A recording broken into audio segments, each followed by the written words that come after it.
best equipment, the best.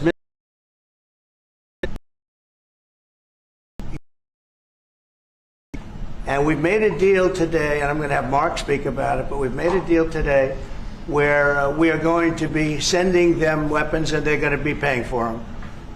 The United States will not be having any payment made. We are not buying it, but we will manufacture it and they're going to be paying for it.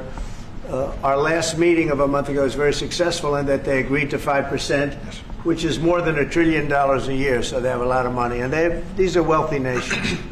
They have a lot of money, and they want to do it. They feel very strongly about it, and we feel strongly about it, too. But we're in for a lot of money, and we don't want to do anymore. We don't want to do anymore, and we can't. But we make the best, and we're going to be sending the best to NATO, and in some cases to maybe, at Mark's suggestion, if we go to Germany, where they're going to send early on missiles, and they'll be replaced, and NATO is going to take care of it. It's going to be coordinated by NATO, and they're going to work very much with Matt Whitaker, who's right here, who's a great ambassador, and Matt's going to be coordinate. You better do a good job, Matt. I will. But Matt's going to coordinate. He's a very talented guy. He's going to coordinate everything. So in a nutshell, we're going to make top-of-the-line weapons, and they'll be sent to NATO. NATO may choose to have certain of them sent to other countries where we can get a little additional speed, where the country will release something and it'll be mostly in the form of a replacement. And I'd like to have Mark, and again, just a highly respected, pretty young guy for having had the career that he's had, because he had an amazing career before going to NATO. So we spent a lot of time together over the last couple of months. And if you could say a few words. Absolutely. Thank you. No, Mr. President, Donald, this is really big. This is really big. You called me on Thursday that you had taken a decision. And the decision is that you want Ukraine what it needs to have to maintain, to be able to defend itself against Russia, but you don't want Europeans to pay for it, which is totally logical. And this is building on the tremendous success of the NATO summit. The 5%, but also the decision to keep Ukraine strong and the decision to increase our defense industrial production. So based on that, that was Europe stepping up. This is again Europeans stepping up. So I've been in contact with many countries. I can tell you that at this moment, Germany massively, but also Finland and Denmark and Sweden and Norway, the United Kingdom, the Netherlands, Canada, they all want to be part of this. And this is only the first wave. There will be more. So what we will do is work through the NATO systems to make sure that we know what Ukrainians need, so that we can make packages. Of course, in a way, we discussed it this morning with Pete Hegseth at the Pentagon, in a way that, of course, the US will keep on its stockpiles necessary to defend this country. That's absolutely clear. But it will mean that Ukraine can get its hands on really massive numbers of military equipment, both for air defense, but also missiles, ammunition, etc., etc. So if I was Vladimir Putin today and hear you speaking about what you are planning to do in 50 days, and this announcement, I would reconsider whether I should not take negotiations about Ukraine more seriously than I was doing at the moment, if I was Vladimir Putin. But when I'm Ukraine, I think this is really great news for them. So I really want to thank you for that, and it means the Europeans paying for it. And again, I mentioned all these countries, we will deal with that. And exactly as you said, it might also mean that countries will move equipment fast into Ukraine, and then the US later backfilling it, because speed is of the essence here. So really, thank you. This is important. You did a great job, and it's a really great job. We've been very successful in settling wars. You have India, Pakistan, you have Rwanda and the Congo. That was going on for 30 years. India, by the way, and Pakistan would have been a nuclear war within another week, the way that was going. That was going very badly, and we did that through trade. I said, we're not going to talk to you about trade unless you get this thing settled, and they did, and they were both great leaders, and they were great. But Rwanda and the Congo, that was going on for 30 years, and at least 7 million people killed, and killed with a lot of pretty rough weapons like machetes, heads chopped off, going on for many years. You couldn't even get near the countries. Nobody wanted to get near. It's so frightening. And we got that one solved. Serbia, Kosovo, got that solved. That was going to be one that was going to happen. And again, that was something I use. I use trade for a lot of things, but it's great for settling wars. That was really very important. Marco is working very hard with everybody here on the Strip, the Gaza Strip. I call it the Gaza Strip, one of the worst real estate deals ever made. They gave up the oceanfront property, one of the worst deals ever made. But it was supposed to bring peace, and it didn't bring peace. It brought the opposite. But we're doing pretty well on Gaza. Steve Witkoff is here, and I think we could have something fairly soon to talk about. And we solved other one that we just seem to have, Armenia and Azerbaijan. It looks like that's going to come to a conclusion, successful conclusion. We worked on Egypt with our next door neighbor who is a good neighbor. They're friends of mine, but they happened to build a dam which closed up water going into a thing called the Nile. I think if I'm Egypt, I want to have water in the Nile, and we're working on that one. It's a problem, but it's going to get solved. They built one of the biggest dams in the world, a little bit outside of Egypt. You know about that? You've been hearing about that one. And that turned out to be a big problem. I don't know. I think the United States funded the dam. I don't know why they didn't solve the problem before they built the dam. But it's nice when the Nile River has water. It's a very important source of income and life. It's the life of Egypt. And to take that away is pretty incredible. But we think we're going to have that solved very quickly.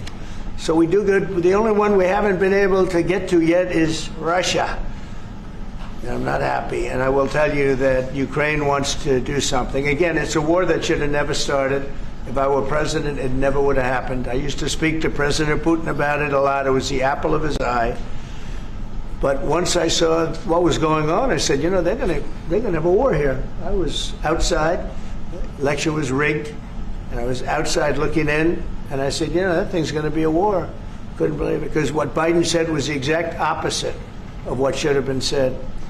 And it started, and it's a real mess. We're losing, I guess they're losing 5,000 or 6,000 people a day. It's actually now more. I was saying 5,000 a day. It's actually more now. Mostly soldiers, but a lot of people in cities and towns that are getting blown up too. It's a horrible war, and it should be stopped. And so if it's not done, if we don't have an agreement in 50 days, that's what we're doing. Secondary tariffs, and they're biting. And I hope we don't get to the point where we do, but I've been hearing so much talk. It's all talk. It's all talk, and then missiles go into Kiev and kill 60 people. It's got to stop. It's got to stop. But the purpose of this is to say that this is a very big deal we've made. This is billions of dollars worth of military equipment is going to be purchased from the United States, going to NATO, etc. And that's going to be quickly distributed to the battlefield. Ukraine will take it up. And, say what you want about Ukraine. When the war started, they had no chance. And they still would have had no chance if the equipment, they had the best equipment. Because we do make the best planes and missiles, and we make the best military equipment in the world by far. And we have new things coming out that are beyond belief. And I'm very excited about the Golden Dome. It's going to give us very strong protection. We've already started that. But they had courage, because somebody has to use that equipment. And they fought with tremendous courage, and they continue to fight with tremendous courage. But they don't have, they're losing on equipment, and Russia's really taken a very positive, very strong, what they've done the last couple of weeks. Without military reasons. So what they are doing is 700 drones a day, missiles, bombing cities. This is not because of military goals. It is just creating panic, keeping people out of their sleeps, hitting towns. It's really terrible, and it is meaning a lot of people lose their lives, but also the infrastructure, whole cities being they're wiping out the electric. It's going to take years to rebuild it. That's going to be the next problem. Because, but that's going to take a long time. Many of the cities are knocked down to the ground. Many of the people have left, but many have stayed. I don't know. They actually stay. And most have stayed. Actually, it's incredible that they stay, and knowing that a missile could be hitting your apartment house and your apartment house that you're sitting in could collapse on top of you. And they do very heavy construction. They don't use rebar. They do very thick concrete construction. Those are heavy buildings, big buildings and heavy buildings, and they collapse like they're made out of paper. It's unbelievable to see this happening with people, so many people being killed. So we think we're going to make progress, and we hope we're going to make progress. In the meantime, we're going to get you good service on what you need. And we really became friendly with NATO this last meeting. You know, we went from 2% to 5%, which everyone said was not even a possibility. They weren't paying 2%. Many of them were paying much less than 2%. But even those, since you became president, all committed to the 2% before the summit. And now collectively we committed to the 5%. That's right, they did. They've been very good. And I think I made a lot of friends over there. We had a couple of days of very intensive talks. And they're great people. They're leaders of countries. Leaders of countries.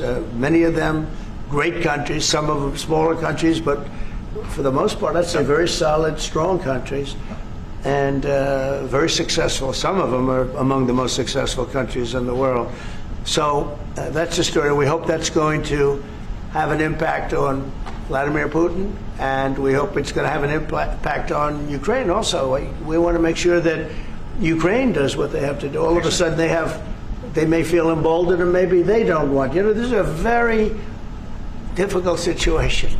Ukraine wants a peace deal. I think so. And they will stay committed to that. There's no doubt they want this. But the Russians have to become serious. They have to continue to want it, though. Yeah, I agree. But you and I will make sure of that. All of a sudden they get no. You and I will make sure of that. We'll make sure. I feel confident that they will do what has to be done. Plus, we have certain parameters that both sides know, and we already know what should be done.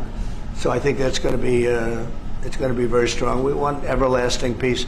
Any questions, please? Yes. Thank you, Mr. President. What was the tipping point for you in making this decision? Was it a conversation with President Putin? Was it a piece of intelligence? And why are you giving 50 more days? I think I think it's a very short period of time. I think, don't forget, I've just really been involved in this for not very long. And it wasn't initial focus. This is a Biden war. This is a Democrat war, not a Republican or Trump war. This is a war that would have never happened. It shouldn't have happened. A lot of people being killed. When the final numbers come in, you're going to see a lot more people are being killed in this war than you think, than you've been writing about. It's a very deadly war. They're all bad, but this is a very deadly war. The numbers are going to be far greater. When an apartment house comes down, and they say 2 people were slightly injured. No, many people were killed. And those numbers will be at some point accurately reported. So far they're not. It's a deadly war. I think that you're just going to see, I think you're going to see strong movement. I hope so. I hope so. You know, the secondary tariffs are very, very powerful. What about the tariffs that the Republicans in the House and the Senate have raised? Yeah, 500%. sure. Why are you doing 100%? Well, the Republicans are moving very strongly in the Senate, giving us total control of it. But I'm not sure we need it, but it's certainly good that they're doing it. And Lindsey Graham's working hard. The whole John Thune, all of them, they're all working hard. And they're in coordination with Mike Johnson, Speaker in the House. And I think they've actually crafted a pretty good piece of legislation. It's probably going to pass very easily. And that includes Democrats. And there's some little tweaks. But I don't want to say I don't need it because I don't want them to waste their time. It could be very useful. We'll have to see. But we can do secondary. We're probably talking about 100% or something like that. We can do secondary tariffs without the Senate, without the House. But what they're crafting also could be very good. So are you suggesting then that the Congress should move forward with those sanctions, the 500%, and that your 100 would be a separate additional package? Yeah, I mean, the 500 is, sort of meaningless after a while because at a certain point it doesn't matter. It's not going to be, it's 100. 100 is going to serve the same function. But, I have it at 100%. They may have it, I don't know what they're going to end up with. They may have it at 100 too. They may have it at 500. But they're doing some good work in the House, and I think in the House and the Senate. And as you know, they're coordinated. And they can have it done quickly. They said they'll have it as quickly as I need it. So we'll see. We're talking to him. In fact, John Thune's coming over later on to talk. Just to call for an answer. Yeah, he's going to come over and talk. Mr. President, any of your view that What? Is it your view that Vladimir Putin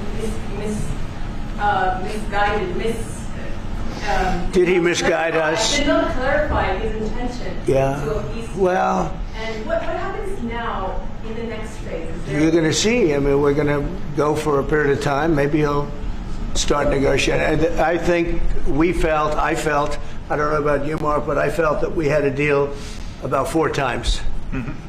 And here we are, still talking about And he making a didn't deal. send serious people to the negotiations. So I remember that you were able, with Marco Rubio and with Steve Witkoff, to get these talks going in Istanbul. Yep. I remember I was myself in Turkey for NATO business in May, and we really put pressure on the Ukrainians to send a senior team into Istanbul, and they did. But then the Russians came up with this historian explaining history of Russia since 1250. We thought, and I thought, we should have had a deal done a long time ago. But it just keeps going on and on and on, and every night people are dying. A lot of people, a lot of Russian soldiers are dying, by the way, and a lot of Ukrainian soldiers too. But a lot of Russian soldiers are dying. 100,000 Russian soldiers since 1st of January. Since January. 100,000 Russian soldiers dead since January. So if anybody in Moscow is listening to this, again, 100,000 dead Russians since January. This is what President Putin is doing at the moment. Yeah, please. Will these be Patriot missiles specifically, or Patriot batteries that you're planning? Everything. It's everything. It's Patriots. It's all of them. It's a full complement with the batteries. Yeah. When do you expect them to arrive? Well, we're going to have some come very soon, within days, actually, because a couple of the countries that have Patriots are going to swap over and will replace the Patriots with the ones they have, and Matt will coordinate with NATO. But so it's going to be, they're going to start arriving very soon. And this afternoon, Boris Pistorius, the German defense minister, is visiting Pete Hegseth, the Secretary of Defense, and we'll discuss also, I think, on this whole Patriot thing. Norway is involved, so that's on the Patriots, but this whole deal is also about missiles, about ammunition, so it's broader than Patriots. We have one country that has 17 Patriots getting ready to be shipped.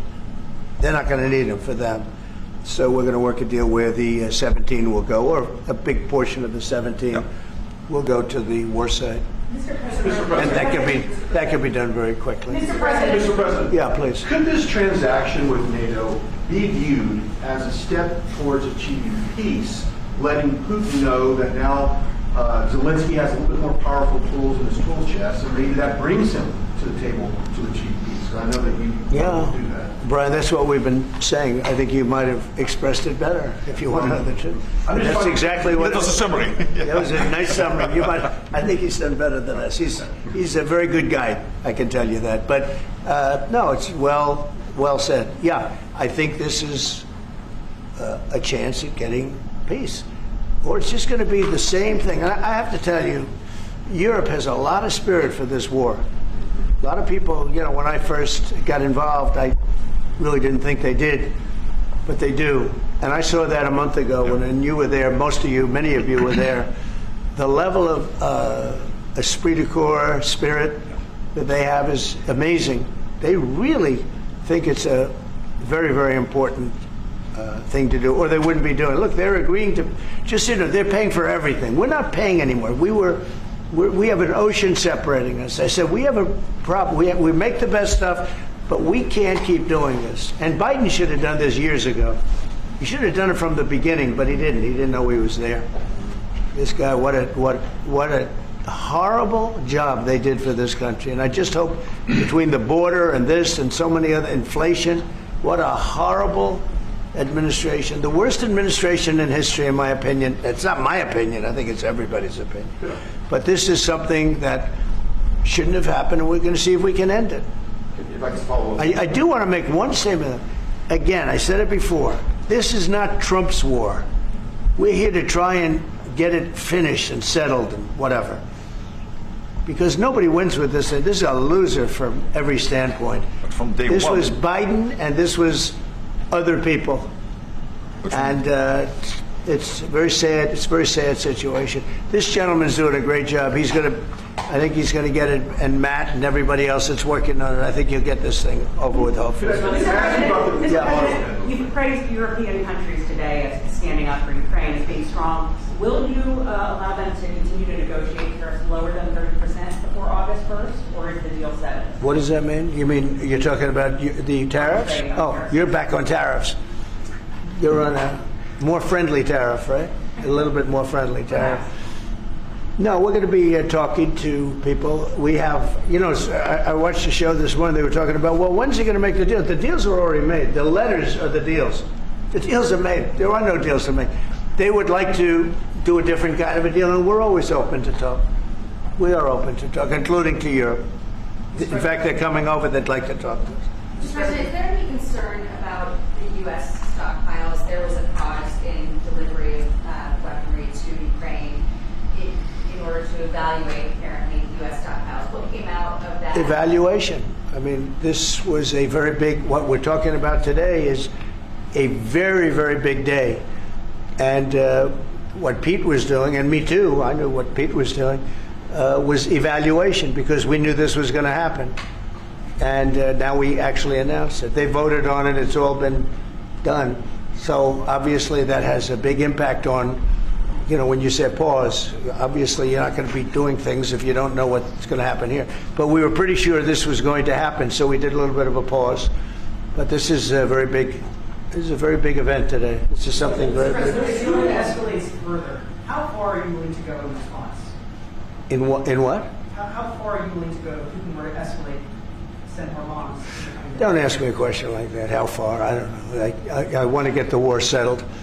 They're not Americans that are dying in it, and I have a problem, and JD has a problem. It's a stance that he's had for a long time. They're not Americans dying, but there are a lot of people dying, and on something that should be able to be settled, and we all agree with that. This group of people, that, we want to defend our country, but ultimately, having a strong Europe is a very good thing. It's a very good thing. So I'm okay with that. Yeah, please, in the back. Yeah, is there a ceiling on what the Europeans are willing to pay for? And it sounds like, well, are you ruling out the U.S. paying some additional weapons to withdraw that authority? Shall I try to answer Please. that? Because Yeah. basically what the president is saying, that he is willing, of course, taking in consideration what the US needs itself. So it's not that you can have a shopping list and you can order whatever you want, because the US has to make sure that the US keeps its hand on what the US needs, also to keep the whole world safe, because in the end you are the police agent of the whole world. You are the most powerful nation on earth, the most powerful military on earth. But given that, the US has decided to indeed massively supply Ukraine with what is necessary through NATO. Europeans 100% paying for that. And what we have been doing over the last couple of days is talking with countries, and I just mentioned the ones who in the first wave immediately said, we want to chip in. And then you are really talking about big numbers. Take Germany visiting today. They're really talking about big numbers. Can you get some clarity? I will say that I spoke with Germany, spoke with most of the larger countries, and they are really enthusiastic about this. They want to, and they're willing to go very far. I will tell you, as per your question, how far would I go? They want to go very far. They don't want this to happen. That's why I think from Putin's standpoint, it would really be good. He gets the country's economy is doing very poorly, and he's got to get his economy back. He's got to save his economy. He could save his country in a sense, but the economy can be destroyed. He's destroyed a lot of countries over the years. He wants to get that economy back. And, he's got a great country for trading and other things. If they could use the assets instead of war, he's got some tremendous potential. That's what I would say. How did you deliver this news to Putin, sir? Say it? How did you tell Putin this was coming? I speak to him a lot about getting this thing done. And I always hang up and say, well, that was a nice phone call. And then missiles are launched into Kiev or some other city. And I said, it's strange. And after that happens 3 or 4 times, you say, the talk doesn't mean anything. My conversations with him are always very pleasant. I say, isn't that a very lovely conversation?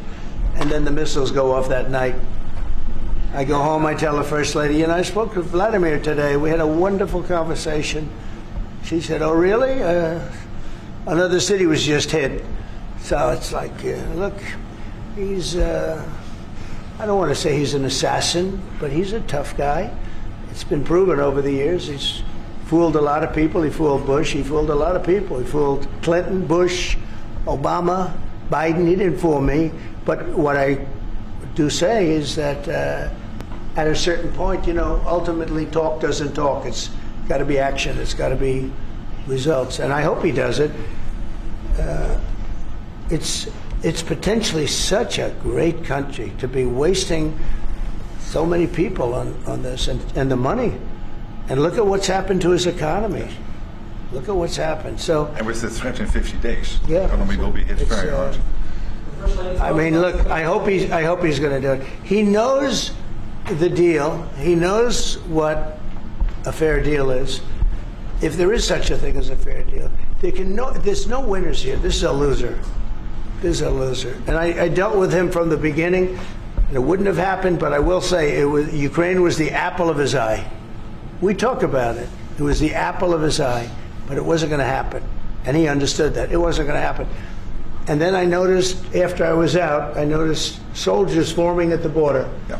And then I heard horrible, stupid things being said from the other side.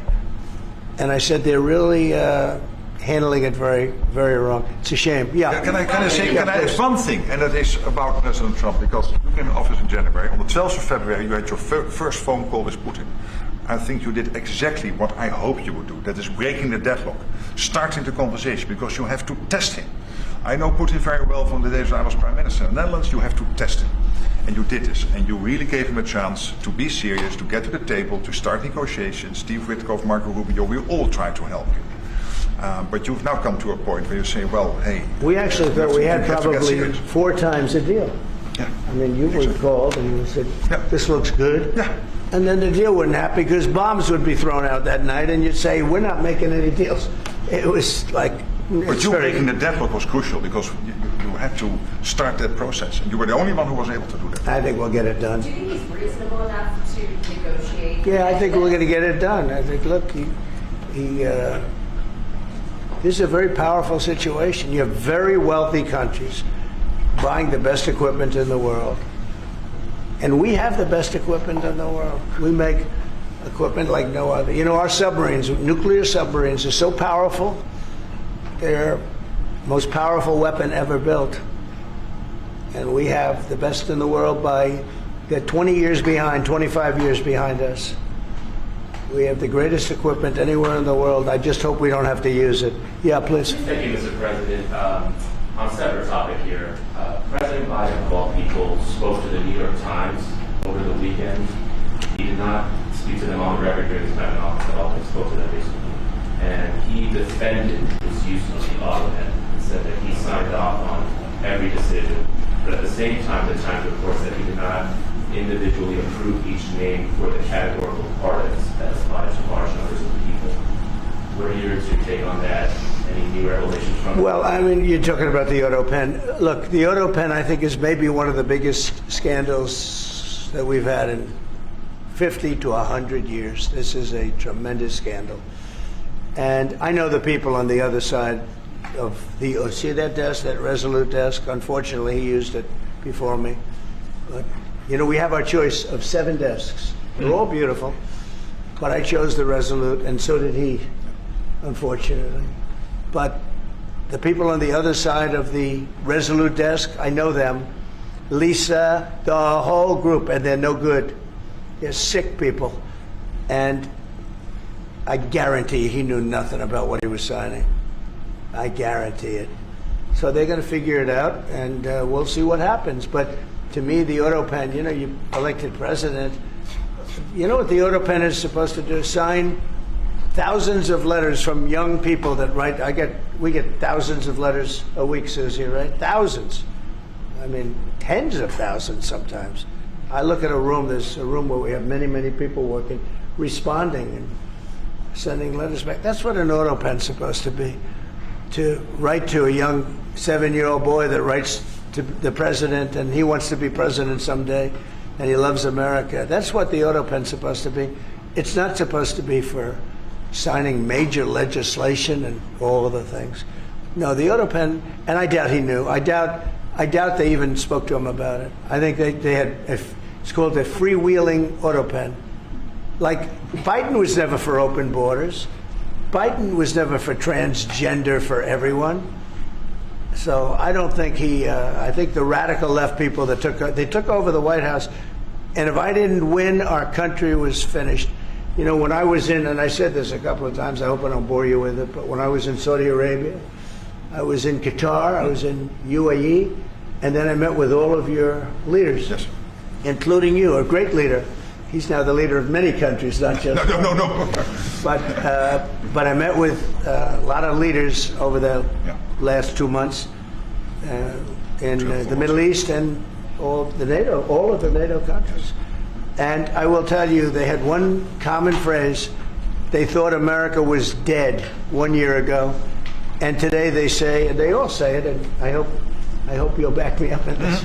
But they say now it's the hottest country anywhere in the world. It is. Look at our numbers. Look at the numbers we made. You see, we made $25 billion last month.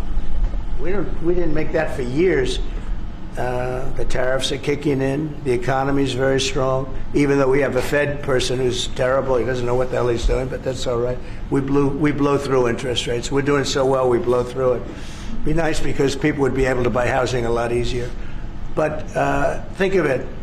We thought your country was dead, and they were dealing with China because they were really going to China, but not anymore. But we thought your country was dead, and now you have the hottest country anywhere in the world. So we've done a really good job, and it's an honor to have this man. This man is a star, and he's going to be dealing with another one of my stars, Matt, and you're going to do a great job, Matt Whitaker. Okay? Thank you very much, everybody. Thank you, Brian. Thank you, Press. Thank you. Thank you.